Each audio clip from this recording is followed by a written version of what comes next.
Okay. Um, I've got a short one today, and it comes about because of, well, all have these rampant, idiotic corporations around the world just pushing the boundaries of law so far, whether it's BP with its spill in the Gulf of Mexico, or whether it's Amazon with its treatment of employees, or whether it's a company dumping chemicals into a river when they know the chemicals are carcinogenic. Um, the question is simply, how do you get companies to behave responsibly? And upfront, important again,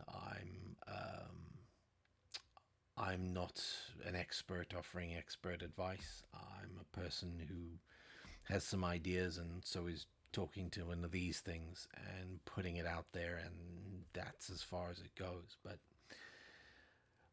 I have been constantly annoyed throughout my life watching companies do things that a human being, if an individual human being did these things, they would spend somewhere between 10% and 50% of their life in prison.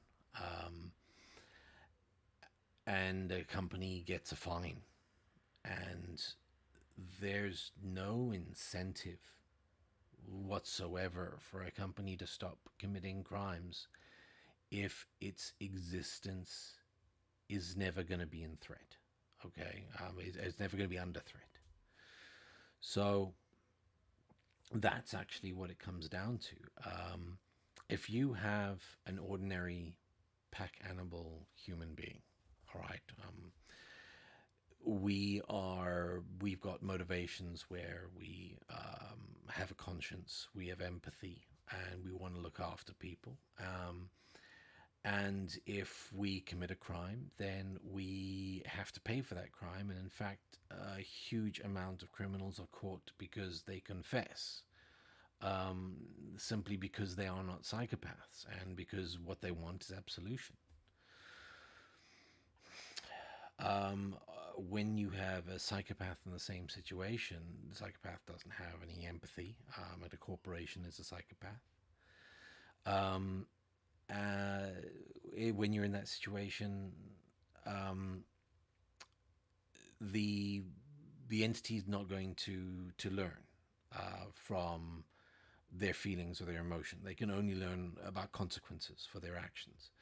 In fact, there are some religious people who are horribly deluded, who say that all human beings are psychopaths unless they are guided by God. You wouldn't know right from wrong. And the simple truth is, you do know right from wrong, whether there's a God involved or not.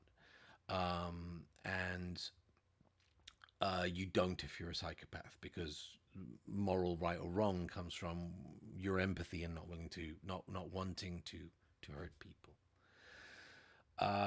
So when you have a psychopathic entity like a corporation, you have to imbue it with empathy, or at least with the fear of consequence. And the way you want to do that is through the CEO and the investors, but in particular, the investors. You've got to remember that a corporation can have ethics and it can have empathy, and that would be expressed through the behavior of the board and the CEO and the way they approach the world. Um, uh, but those people are appointed ultimately by the shareholders. So if the shareholders see no benefit in appointing somebody who's going to be empathic and be responsible towards more than the bottom profit line, then they're going to appoint the most aggressive psychopathic bastard to lead the corporation if they think it'll make more money. However, if a corporation is, oh, I don't know, caught dumping chemicals in fishing waters, like major multinational corporations were doing off Somalia, which then caused the entire piracy problem in that area, because the people who used to have a life fishing now had to find some other way to earn an income. And in fact, the first people who hijacked were exactly that: ex fishermen who were just frustrated and took control of a ship. And then people realized they could make money out of it. So you've got people dumping chemicals in the water.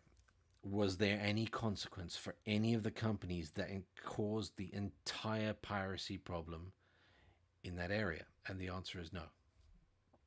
How much consequence did BP find BPC from their complete negligence with regards to the Gulf of Mexico? And the answer is very little. However, if an individual had done those things, they would face far larger consequences if they didn't have this international power. So if you took a company and you said, this company has committed manslaughter, and what a person who's committed manslaughter, who wasn't negligent, normally gets is they normally get probation. So in other words, it was an accident, you weren't negligent, it wasn't your fault, you're on probation now, you kill again, then, well, you're in trouble. Or a company is found deliberately dumping chemicals that leads to the death of, I don't know, 50, 40 people in Michigan. So they've dumped stuff into the water supplies. And I had people's taps are on fire. And you can directly link the company and its chemicals to what happened. And they convict. Well, what would happen is a human being would give up the rest of their life to incarceration. I'm not a big fan of a state murdering people. I don't think it's a good precedent, but we won't go near that right now. Let's just say that the penalty is life in prison. What's the equivalent of that for a company? Well, the equivalent is that they give up their life, their entire existence, to the state. So a company that has deliberately dumped chemicals in the water and that has murdered even as few as 1 or 2 people would possibly find the equivalent of life imprisonment, which means you take every single share from every single shareholder and you move every single share into a sovereign wealth fund. That's what you do. You don't break up the company. Nobody loses a job. Okay. Except for presumably the CEO and the board and anybody involved in the actual direct crime. But the company can still function. It's now beholden to its new shareholder, which, if it's a sovereign wealth fund, is everyone in the country. That's its new shareholder. And you set up a system by which these companies, boards and so forth, are appointed. There are lots of different ways you can do it. If you want companies to be responsible, they have to have the same consequences as a human being would have for committing murder, deliberately disabling people, ruining people's property, ruining water supplies, destroying the environment.